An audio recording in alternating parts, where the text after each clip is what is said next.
Yeah, it's just yeah. Where did you ride it? Did you get off?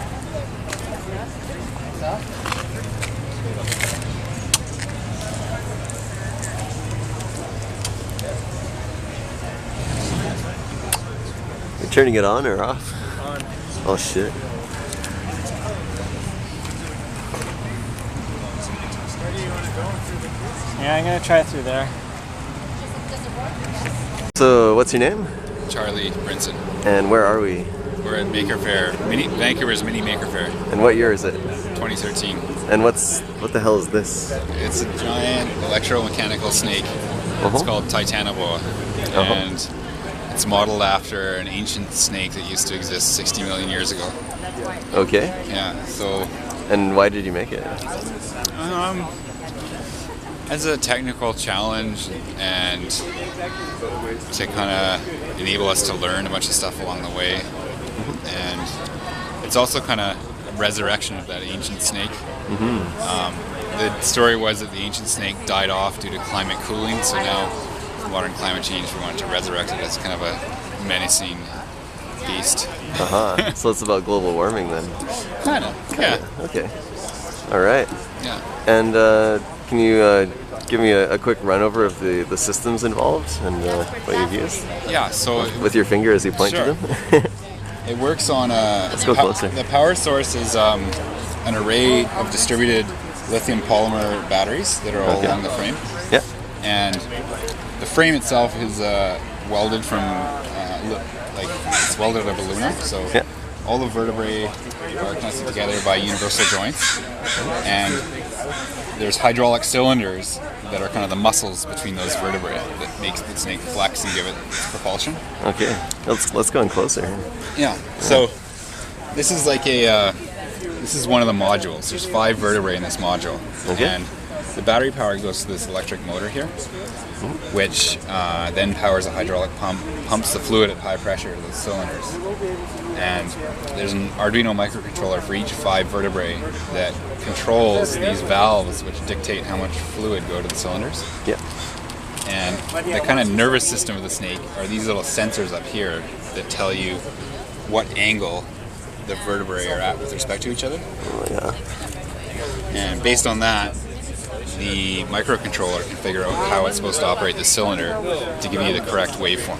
Okay, is that like just a potentiometer in there, or a Hall sensor? Or? It's actually a magnetoresistive sensor, so there's a little magnet glued to the ring here. Oh, yeah, okay. And this thing senses the change in direction of that magnetic field. Huh. Goes right through the aluminum, and based on that, it gives you an angular readout for that vertebrae. So we've got the horizontal one here, which we're using, and then there's also a vertical one here. And that's what's going to enable us to do sidewinding motion when we get the vertical actuation going. Okay. And so I see there's a cylinder on each side, but I heard a rumor this thing also goes up and down. Is that? Yeah. So what we're doing now, like most of the hardware is kind of in place, and right now we're refining the code so that we can accurately control vertical motion to help us while we're slithering on uneven ground, and when the ground is too loose, we can transition to sidewinding motion, which will enable us to basically go off-road on any terrain. Wild. Yeah. Cool. Anything else? That's it. If you want to check out more details about the project or what we're up to, you can go to titanoboa.ca. All right. Thank you very much. Yeah. Cheers.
Well,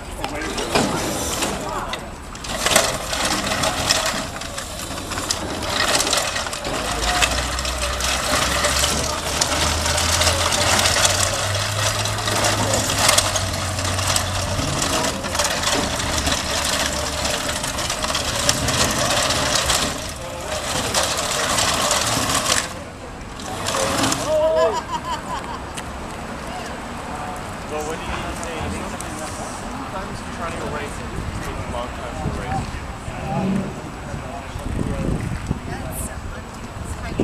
Yeah, just not. No, these are just. Okay. You're gonna get too close.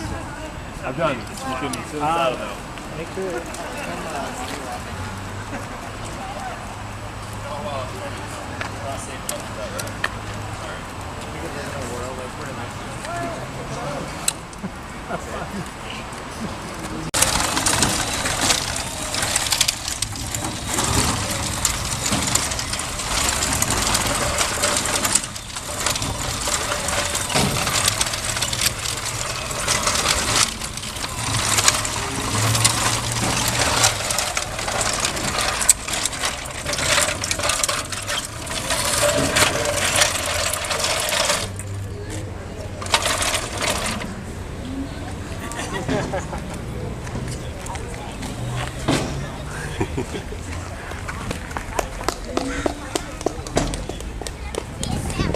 No touching, Brad.